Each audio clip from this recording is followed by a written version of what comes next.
जय हिंद दोस्तों, स्वागत है आपके अपने परिवार गोल एक संकल्प ऑनलाइन चैनल पर।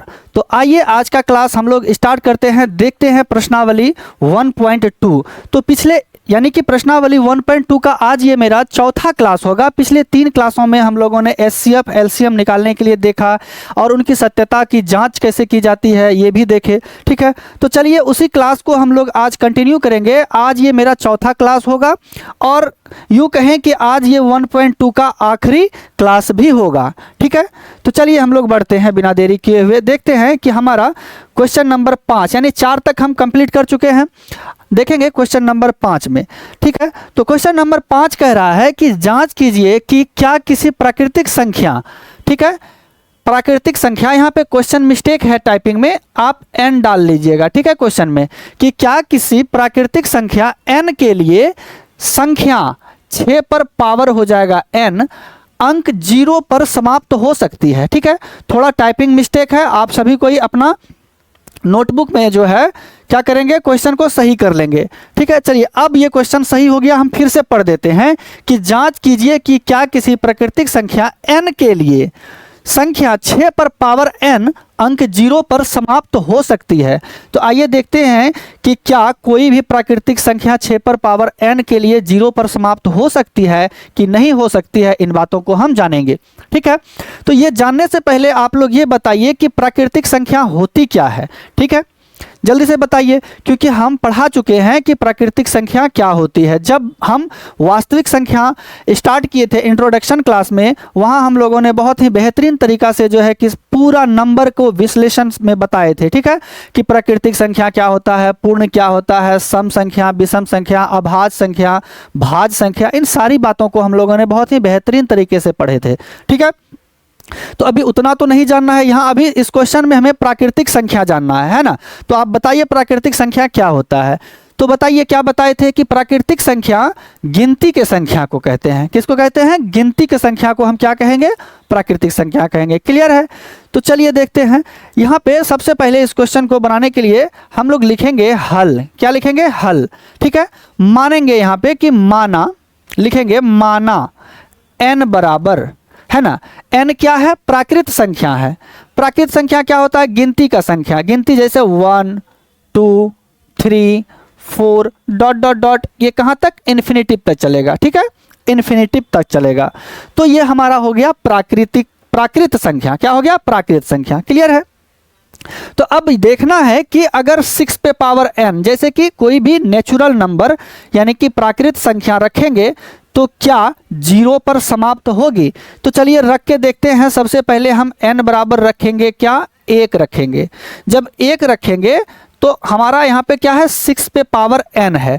तो बच्चों 6 पे पावर n के जगह क्या ले लेंगे हम लोग? 1। तो यहाँ से 6 पर पावर 1 का मतलब क्या हो जाता है? 6 ही होगा।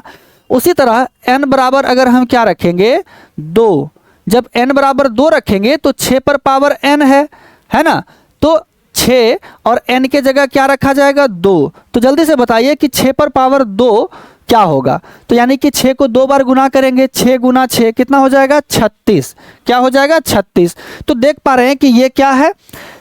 6 पर पावर जब 2 आया तो 36, यानी कि ये भी 0 पर समाप्त नहीं हो रहा है, 6 पर समाप्त हो रहा है।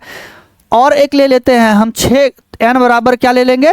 3 ले लेंगे। जब n का मान हम 3 रखते हैं तो फिर अगर चेक करते हैं 6 पर पावर n रख के, यानी कि 6 n के जगह रखेंगे 3, तो 6 पर पावर 3 का मतलब हो जाएगा 6 को 3 बार गुना करना है। तो 6 गुना 6 गुना 6 यानी 6 छाके 36, 36 छके 216। तो यहाँ से कितना हो जा रहा है? 216। तो देख पा रहे हैं कि 6 पर पावर अगर हम क्या रखे? 1 रखे तो भी 6 आया। लास्ट क्या आया? 6 पर समाप्त हुआ। 6 पर पावर 2 रखे तो फिर भी इसका क्या आ गया? ये 6 पर समाप्त हो रहा है। 6 पर पावर 3 रखे तो ये भी अंतिम इसका इकाई अंक क्या है? 6 पर 6 समाप्त हो रहा है। तो यानी कि 6 पर पावर कोई भी नेचुरल नंबर रखेंगे तो वो क्या होगा? 6 पर समाप्त होगा, ना कि 0 पर समाप्त होगा। ठीक है, आप कोई भी नंबर रख के, प्राकृतिक संख्या का नंबर रख के देख लो, ठीक है, वो 6 पर ही समाप्त होगा। ठीक, तो यहां से बच्चों हम लोग लिख क्या देंगे, है ना। तो क्या हो जाएगा? हम जब यहाँ पे आपका हम देखें कि हम 1 रख के देख लिए, 2 रख के, 3 रख के देख लिए, आप 4, 5, 6 कुछ भी रख के देख लो, 6 पर पावर अगर कोई भी प्राकृतिक संख्या आप रखोगे तो 6 ही क्या हो जाएगा, उस समाप्त होगा, वो नंबर 6 पर ही समाप्त होगा। ठीक है, 0 पर कभी भी समाप्त नहीं होगा। तो बच्चों हम क्या लिख देंगे, इसका आंसर लिखेंगे अतः, है ना। अतः क्या था कि किसी प्राकृत संख्या n के लिए, अतः किसी प्राकृत संख्या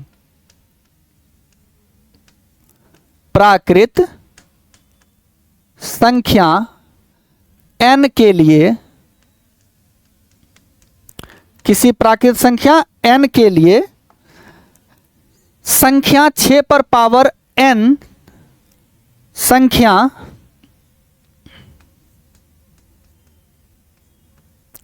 6 पर पावर n अंक 0 पर समाप्त नहीं होगी। 0 पर समाप्त क्या कह रहा है, हो सकती है कि नहीं हो सकती है, तो क्या लिखेंगे, समाप्त नहीं हो सकती है, समाप्त नहीं हो सकती है। कोई दिक्कत इसको समझने में, है ना। हमने क्या किया, यहां पे सबसे पहले माना n बराबर प्राकृत संख्या को, 1, 2, 3 गिनती की संख्या हमारा प्राकृत संख्या होता है ना। उसके बाद जब हम n को रख के देखे कि n बराबर जब 1 रखे तो 6 पर पावर n के जगह 1 रखे तो 6 आया। n का मान जब 2 रखे तो क्या हो गया यहाँ पे 36, ये भी 6 पर समाप्त हो रहा है 36। n पर पावर जो है 3 रखे तो 216, ये भी 6 पर समाप्त हो रहा है।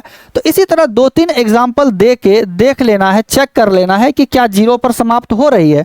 तो हमने क्या देखा कि यहाँ पर कि 0 पे समाप्त नहीं हो रही है, तो यानी कि ये क्या हो जाएगा, 6 पर पावर n प्राकृत, जो भी n प्राकृत संख्या होगा वो 0 पर समाप्त नहीं होगा। और उन्हीं बातों को हम यहाँ पे लिख दिए, किसी प्राकृत संख्या n के लिए संख्या 6 पर पावर n अंक 0 पर समाप्त नहीं हो सकती है। ठीक है, ये जो था मेरा मेथड नंबर 1 था।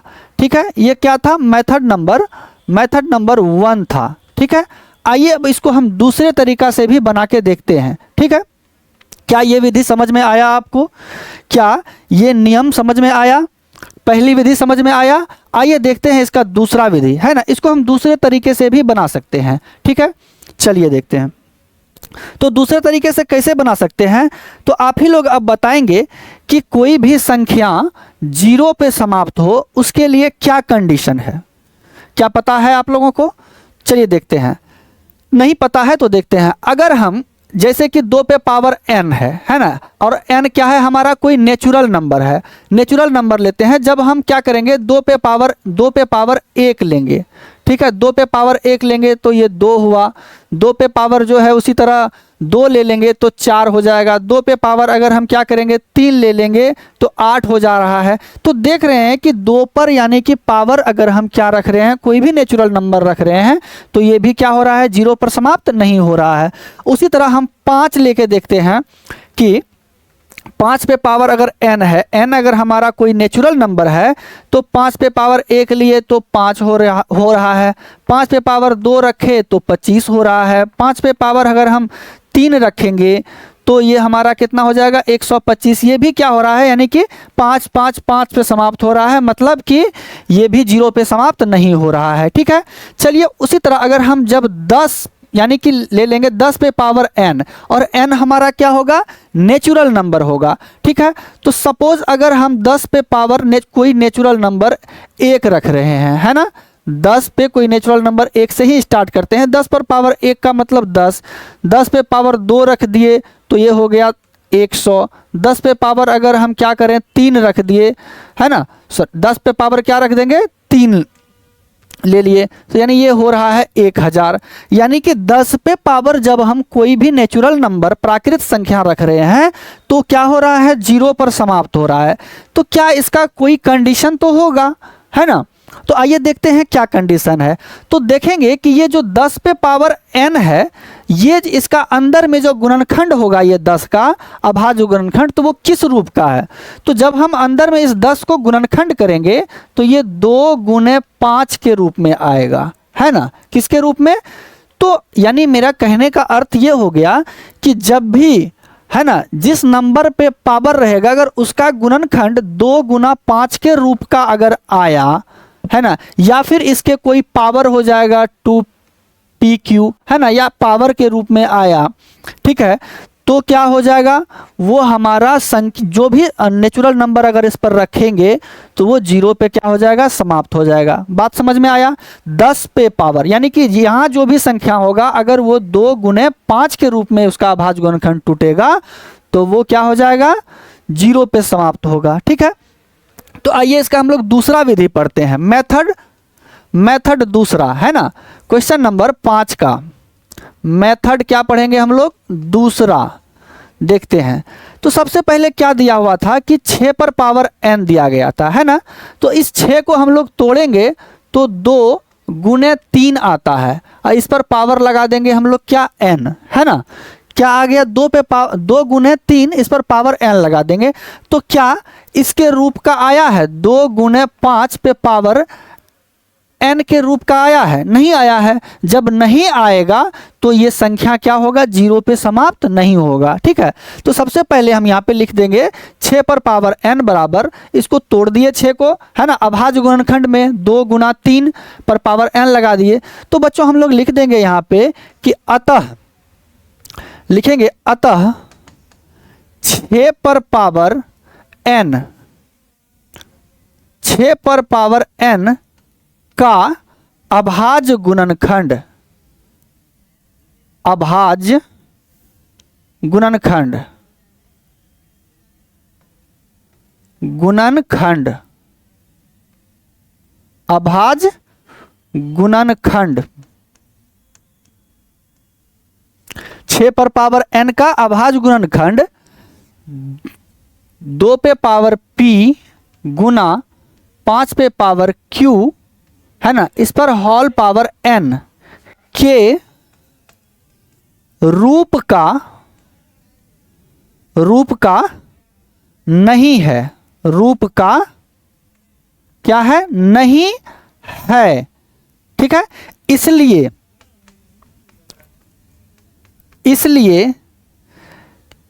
संख्या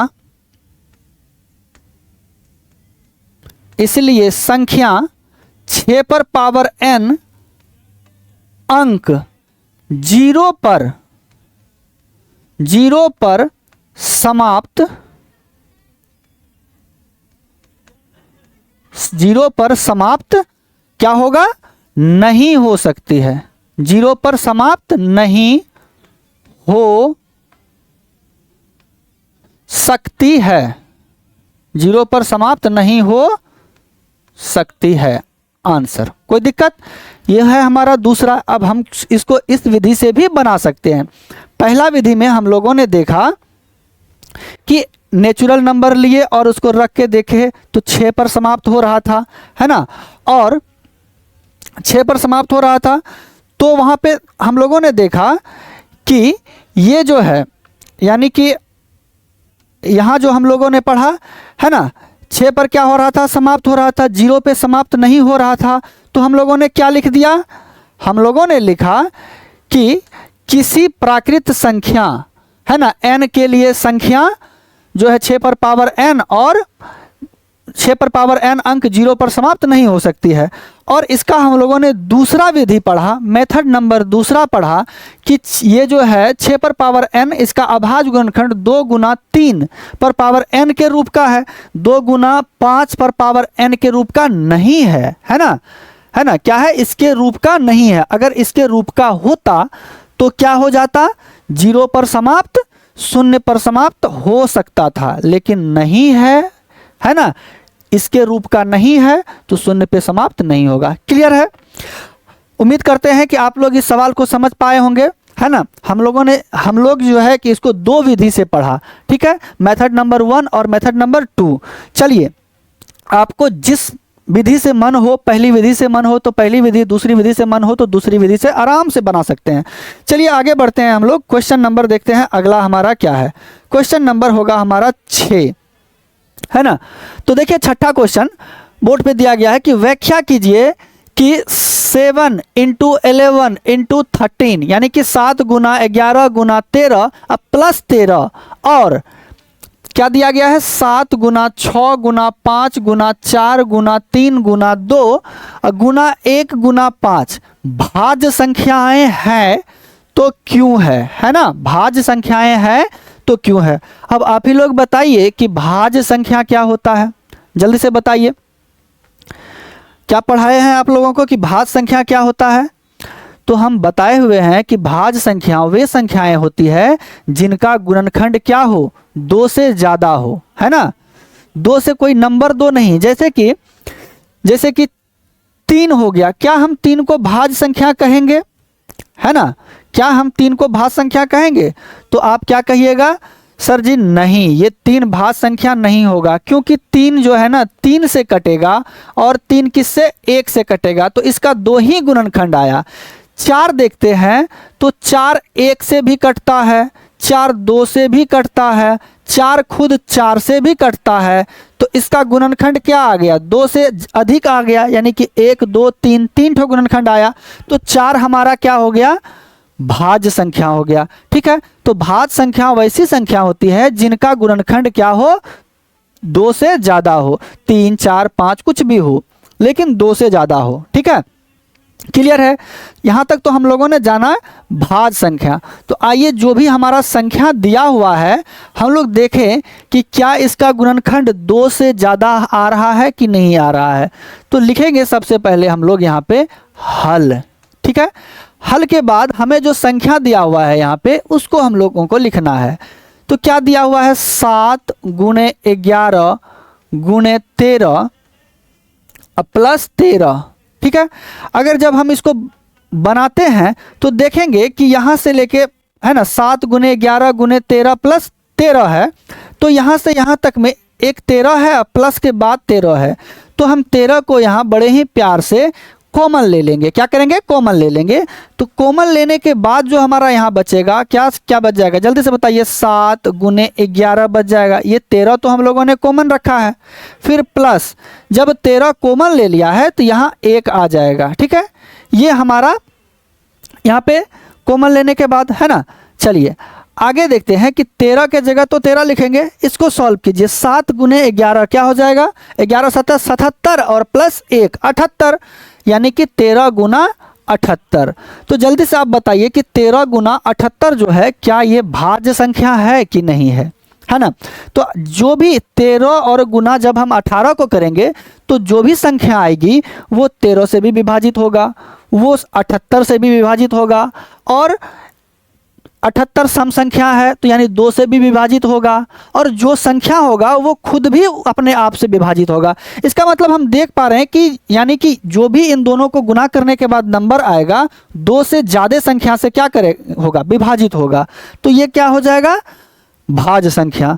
तो लिख देंगे यहाँ पे हम, अतः, है ना, यह क्या है, भाज्य संख्या है।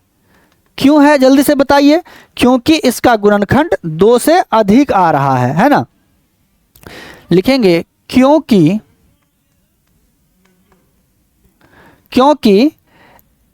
इस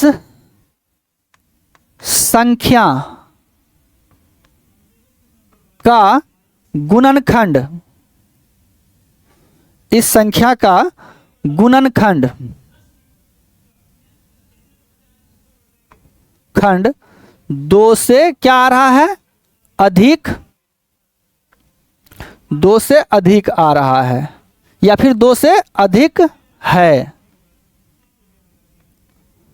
2 से अधिक है। ये तो हम लोगों ने इसको देखा। चलिए उसी तरह अब हम इसको भी देखते हैं, है ना, उसको भी देखते हैं। तो क्या क्या है, 7 गुणे 6 गुणे 5, है ना। जल्दी से लिखेंगे, पुनः पुनः 7 गुने 6 गुने 5, 7 गुने 6 गुने 5, फिर 4 गुने 3 गुने 2 गुने 4 गुने 3 गुने 2 और भी है गुने 1 प्लस 5 गुणा 1 प्लस 5, है ना। ये है संख्या। अब देखते हैं कि क्या इसका गुणनखंड 2 से अधिक आता है कि नहीं। तो देखेंगे कि 5 प्लस के बाद यहाँ है और ये सारा संख्या गुना में है, तो 5 यहाँ भी है। तो क्या करेंगे, हम इसमें 5 कॉमन ले लेंगे। क्या करेंगे, 5 कॉमन ले लेंगे, तो हमारा यहाँ बच जाएगा 7 गुने 6, 5 तो हम लोगों ने कॉमन ले लिया है। तो उसके बाद गुने 4 गुने 3 गुने 2 गुने 1, ठीक है। अब प्लस फिर 5 जो हम यहाँ से कॉमन ले लिए हैं, तो यहाँ क्या बच गया, 1, ब्रैकेट बंद कर देंगे, ठीक है। चलिए अब इसको गुना कीजिए आप। तो 5 गुने, इसको जल्दी से गुना कर दीजिए। तो 7 छक्के 42 यहाँ से हो जाएगा हमारा, 7 छक्के 42, अब 42 चौके, चलिए साइड में कहीं गुना करते हैं। 42 चौके 4 दूना 8, 4 चौके 16, 168 हो गया। तो 168 को फिर हम क्या करेंगे, 3 से गुना करेंगे, 8 तिया 24 हो जाएगा। 24 के 4 हाथ में रहा 2, 6 3 18, 2 20 के 0 हाथ में रहा 2, 3 2 5, 504। फिर 504 को 2 से गुना कर देंगे, 504 दूना 8 हो गया, 0 हो गया और यहाँ 10, तो 10 0 8, ठीक है। 10 0 8 गुना 1 करेंगे तो 10 0 8 ही होगा। अब प्लस इसमें क्या करेंगे, 1 को जोड़ देंगे तो हो जाएगा 10 0 8 9, यानी कि हो जाएगा 1 0 0 9, ठीक है। यहाँ से हमारा इसको गुना करने पर और उसको जोड़ दिए तो क्या 1 को जोड़ दिए तो ये इतना आ गया। तो क्या अब यहाँ पे अब आप बताइए कि क्या ये भाज्य संख्या है कि नहीं है। तो हम देख पा रहे हैं कि 5 से अगर इसको गुना करेंगे तो जो भी संख्या आएगा वो 5 से भी विभाजित होगा, वो इस यानी कि 1009 से भी विभाजित होगा, है ना। और स्वयं वो संख्या खुद से भी विभाजित होगा, साथ साथ 1 से भी विभाजित होगा, है ना। तो इसका मतलब ये दोनों को गुना करने के बाद 2 से ज़्यादा गुणनखंड आ रहा है ना। तो ये संख्या क्या हो गई, भाज्य हुई कि नहीं। आप ही लोग बताइए कि ये संख्या भाज्य हुई कि नहीं, है ना। क्लियर है, तो ये संख्या भाज्य है। तो हम लोग क्या लिख देंगे, अतः क्या है, यह संख्या, क्या लिखे थे हम लोग अभी यहाँ पे, अतः यह भाज्य संख्या है ना। यहाँ पे लिख देंगे अतः यह भाज्य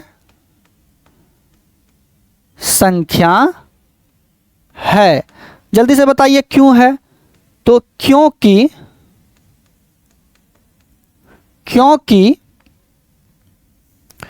इसका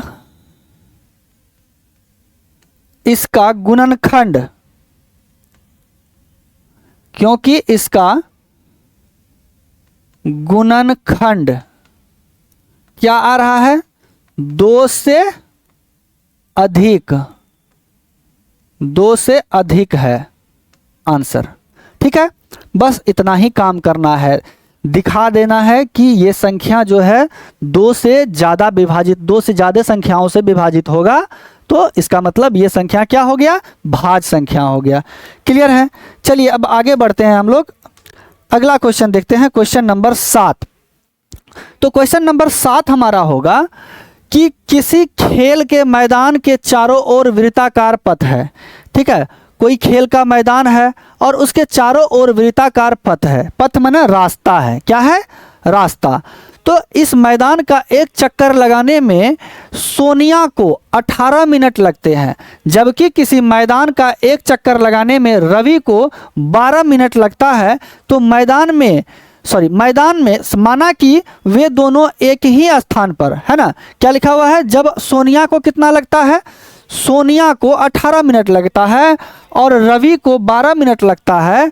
तो जब क्या कह रहा है कि दोनों एक ही स्थान और एक ही समय पर चलना प्रारंभ करें, जब एक ही स्थान और एक ही समय पर चलना प्रारंभ करें तो करके एक ही दिशा में चलते हैं, ठीक है, वो एक स्थान से भी चलना प्रारंभ करता है, एक ही समय पर भी चलना प्रारंभ करता है, ठीक है, और एक ही दिशा में भी चलता है, तो कितने समय बाद वे पुनः प्रारंभिक स्थान पर मिलेंगे? वे दोनों कितने समय बाद वो क्या करेंगे? प्रारंभिक स्थान पर मिलेंगे। तो चलिए बनाते हैं।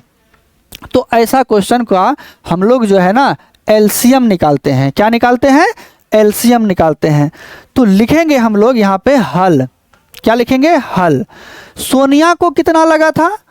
12 मिनट। नहीं, सोनिया को 18 मिनट और रवि को 12 मिनट, ठीक है। तो हम लिखेंगे 12 और 18 का क्या करेंगे? एलसीएम। 12 और 18 का एलसीएम निकालेंगे, है ना। 12 और 18 का एलसीएम। तो जल्दी से निकालिए आप लोग 12 और 18 का एलसीएम, बताइए। तो हम यहाँ पे क्या करेंगे? 12 को सबसे पहले अभाज्य गुणनखंड के रूप में लिख लेंगे। तो क्या होगा जल्दी से बताइए? 12 का अभाज्य गुणनखंड हम लोग पढ़े हैं। 12 को जब हम यहाँ अभाज्य गुणनखंड करेंगे तो 2 से 2 छक्के 12, फिर 2 से 2 तिया 6 और 3 को एक बार में 3 से, है ना। तो यहाँ आ गया हमारा 2 गुने 3, है ना। 2 दूना 4 तिया 12, ठीक।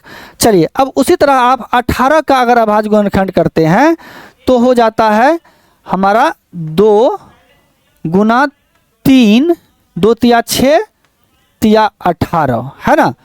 ये हो गया। अब इसका क्या करना है? हमें एलसीएम निकाल लेना है। तो बस यहाँ पे हम क्या करेंगे? एलसीएम। एलसीएम जल्दी से बताइए इसका एलसीएम कैसे होगा? तो सबसे पहला काम जो मिलता है, तो देखेंगे 3 इसमें है और 3 एक इसमें भी है, तो हम लोग 3 लिख लिए। उसके बाद जो नहीं मिलता है उसको भी लिख लेना होता है, सॉरी। फिर 2 भी मिला है इसमें और इसमें भी 2 है, तो गुने 2 लिख लेंगे, ठीक है। फिर अगला काम क्या करेंगे? जो नहीं मिला है उसको भी देखेंगे कि 1 2 नहीं मिला है और इसमें 1 3 नहीं मिला है, तो उसको भी लिख लेना है। 1 2 नहीं मिला है तो गुना करके 2 भी लिख लीजिए, और 1 3 नहीं मिला है गुना करके 3 लिख लीजिए। अब इन सभी संख्याओं को आप गुना कर दीजिए, तो 3 दूना 6, 6 दूना 12 और 12 तिया 36, है ना। 3 दूना 6 दूना 12 तिया 36, 36 हो जाएगा हमारा क्या?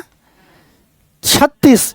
यानी कि क्या कह रहा है कि कितने समय बाद वे प्रारंभिक स्थान पर मिलेंगे? तो मतलब 36 मिनट बाद वो क्या हो जाएगा? दोनों फिर प्रारंभिक स्थान, मतलब जहां से स्टार्ट किया था वहीं आके पुनः ये दोनों मिल जाएंगे, है ना। तो लिखेंगे हम लोग यहाँ पे अतः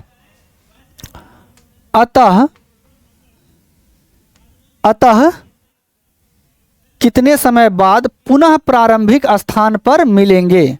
अतः 36 मिनट बाद। अतः 36 मिनट बाद वे दोनों पुनः प्रारंभिक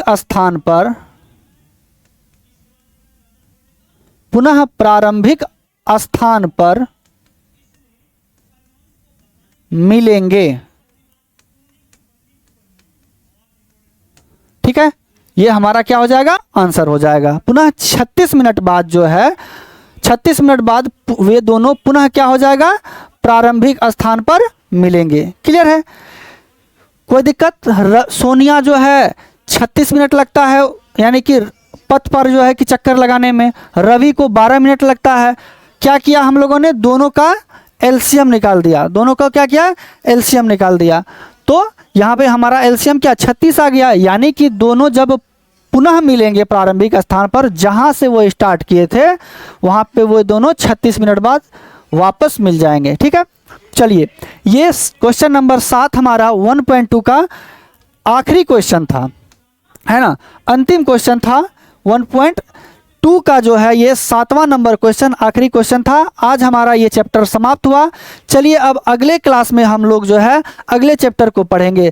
तब तक के लिए सभी को जय हिंद। अगर आप लोगों को समझ में आ रहा है तो आप लोग कमेंट कीजिए और हमारे चैनल को सब्सक्राइब भी कीजिए, ताकि आपके सब्सक्राइब करने से हम जो भी वीडियो डालेंगे आप तक पहुँच पाए, ठीक है। तब तक के लिए सभी को जय हिंद।